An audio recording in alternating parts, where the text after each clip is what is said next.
Photo release ಮಾಡಿದ್ದಾರೆ. ಯಾವುದು? ರಾಜು ಕಪ್ನೂರ್ ಅವರು ನಿಮ್ಮ ಜೊತೆಗಿರೋದು, ಸಿಎಂ ಜೊತೆಗಿರೋದು, ಡಿಸಿಎಂ ಜೊತೆಗಿರೋದು. ನಾನು ಇವಾಗ ಡಿನೈ ಮಾಡಿದ್ದೀವಿ ಇವರೇ. ಹೀಗೆ ನಮ್ಮ ಕಾರ್ಪೊರೇಟರ್ ಬ್ರದರ್ ಅಂತಾನೆ ಫಸ್ಟ್ ಮುಂಚೆ ಅಂತ ನಾವು ಹೇಳ್ತಾ ಇದ್ದೀವಲ್ಲ. Have I denied it? Phone ಕೊಡಪ್ಪ, ತೋರಿಸ್ತೀನಿ ನಿಮಗೆ. ಇವು ವಾಟ್ ದೇ ಹ್ಯಾವ್. ಈಗ ಇವರು ಇಷ್ಟೆಲ್ಲ ಹೇಳ್ತಾ ಇದ್ದಾರಲ್ಲ, ಫೋಟೋ ಬಿಡುಗಡೆ ಮಾಡಿದ್ರು. ಅದೇ ಫೋಟೋ ಬಿಡುಗಡೆ ಮಾಡಿದ ತಕ್ಷಣ ಏನಾಯಿತು? ಈಗ ತಮ್ಗೆ ನೆನಪಿದೆಯಾ, ಒಂದು ಡ್ರಗ್ ಕೇಸ್ ಆಗಿತ್ತು ಒಂದು ನಟಿಯರ ಜೊತೆ. ಅದರಲ್ಲಿ ಮೇನ್ ಅಕ್ಯೂಸ್ಡ್ ಯಾರ ಜೊತೆ ಫೋಟೋ ಇತ್ತು? ಯಾರ ಜೊತೆ ಇತ್ತು? ವಿರೋಧ ಪಕ್ಷದ ನಾಯಕರು ಅಶೋಕ್ ಅವ್ರ ಜೊತೆ ಇತ್ತು. ಏನು ಮಾಡಿದ್ರು ಅವಾಗ? ಈಗ ಇಷ್ಟೆಲ್ಲ ಮಾತಾಡ್ತಾ ಇದ್ದಾರಲ್ಲ, ಇದು ಯಾರ ಫೋಟೋ? ಇದು ಯಾರ ಫೋಟೋ? ರಾಜು ಕಪ್ನೂರ್ ಅವರು ನಿಮ್ಮ BJP ನಾರ್ತ್ ಅಭ್ಯರ್ಥಿ 2 ಸರಿ. BJP ಚಂದು ಪಾಟೀಲ್ ಅಂತ ಯಾರಿದ್ದಾರೆ ಅವ್ರ ಜೊತೆ ಇದ್ದಾರೆ. ಹಂಗಂದ್ರೆ ಅವ್ರದ್ದು ಇದನ್ನ ಅವ್ರದ್ದೆಲ್ಲ ನೆಂಟರು ಬೀಗ್ರ ಅವರು, ಅಂದರೆ ಅವರು ಶಾಮೀಲಿದ್ದಾರೆ ಅಂತ ಅರ್ಥ ಆಯ್ತಾ?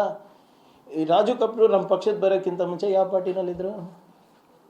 SC ಮೋರ್ಚಾ ಅಧ್ಯಕ್ಷರು BJPದು. ಅಂದರೆ ನಾರಾಯಣ ಸ್ವಾಮಿ ಚೆಲುವಾದಿ ಇರ್ಬೋದು, ನಿಮ್ಮ ಅಶೋಕ್ ಅವ್ರು ಇರ್ಬೋದು, ವಿಜೇಂದ್ರ ಅವ್ರು ಇರ್ಬೋದು, ಇವರೆಲ್ಲರೂ ಶಾಮೀಲ್ ಅಂತ ಹೇಳೋಕ್ಕಾಗುತ್ತಾ? ಫೋಟೋಗಳು ಹಲವಾರಿದೆ, ಸತ್ಯ ಏನಿದೆ? ನಾವು ಯಾವತ್ತನ ಹೇಳಿದ್ದೀವ? ಡಿನೈ ಮಾಡಿದ್ದೀವ? Is not from our party ಅದು ಇದು ಅಂತ ಏನಾದರೂ ಹೇಳಿದ್ದೀವ? ಇಲ್ಲ. ಭಾಳ ಸ್ಪಷ್ಟವಾಗಿ ಆತನೇ ಬಂದು ಒಂದು ಹೇಳಿಕೆ ಕೊಟ್ಟಿದ್ದಾನೆ. ನೋಡಿ, ನಾವು ಕೊಟ್ಟಿರೋದು EMDಗೋಸ್ಕರ, ನಾವು ಕೊಟ್ಟಿರೋದು ಏನೋ ಒಂದು ಟೆಂಡರ್ ಸಿಗುತ್ತೆ ಅಂದ್ಬಿಟ್ಟು ನಾವು ಬ್ಯಾಂಕಿಂಗ್ ಟ್ರಾನ್ಸಾಕ್ಷನ್ ಮಾಡಿದ್ದೀವಿ. ಅವನ್ನ ಡಿನೈಯಲ್ ಮಾಡ್ತಾ ಇದ್ದಾನೆ.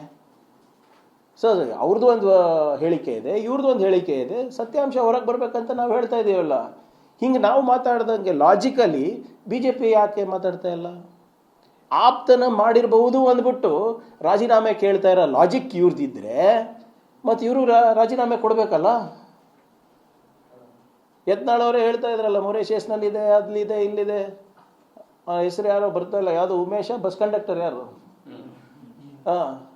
ಅವರು ಆಪ್ತರಲ್ಲ.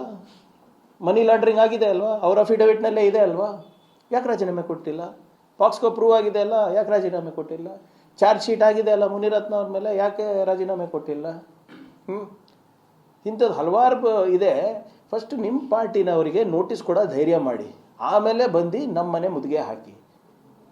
ಮುಂಚೆ ಏನೋ ಹೇಳ್ಬಿಡಿ, ಎಷ್ಟು ಜನ ಬರ್ತಾ ಇದ್ದೀರ ಅಂತ, ಅಟ್ಲೀಸ್ಟ್ ಟೀ ಕಾಫಿ ವ್ಯವಸ್ಥೆ ಮಾಡ್ತೀವಿ. ಮತ್ತು ಅಲ್ಲಿ ಬಂದು ನೀರು ಕೊಟ್ಟಿಲ್ಲ ಅಂತ ಅದಕ್ಕೆ ಒಂದು ಪ್ರತಿಭಟನೆ ಮಾಡ್ತೀರಾ?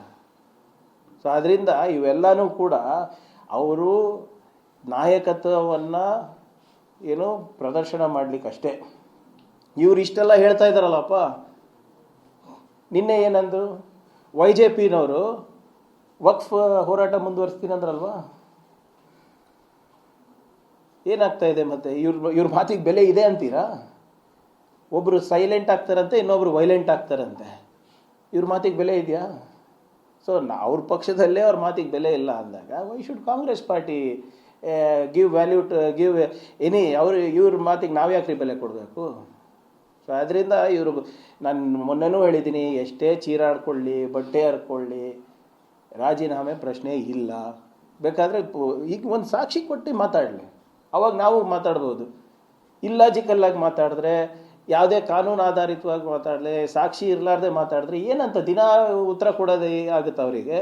ಅದೇ ಕೆಲಸ ಆಗುತ್ತೆ ನಮಗೆ. ಸೊ ಅದರಿಂದ ಫಸ್ಟು ಅವರು ಪಾರ್ಟಿನಲ್ಲಿ ಫಸ್ಟ್ ಅವರ ನಾಯಕತ್ವವನ್ನು ಕಾಯಂ ಮಾಡಿಕೊಳ್ಳಿ, ಆಮೇಲೆ ಬಂದು ಬೇರೆ ಪಾರ್ಟಿ ಬಗ್ಗೆ ಮಾತಾಡಲಿ ಅವರು. Thank you.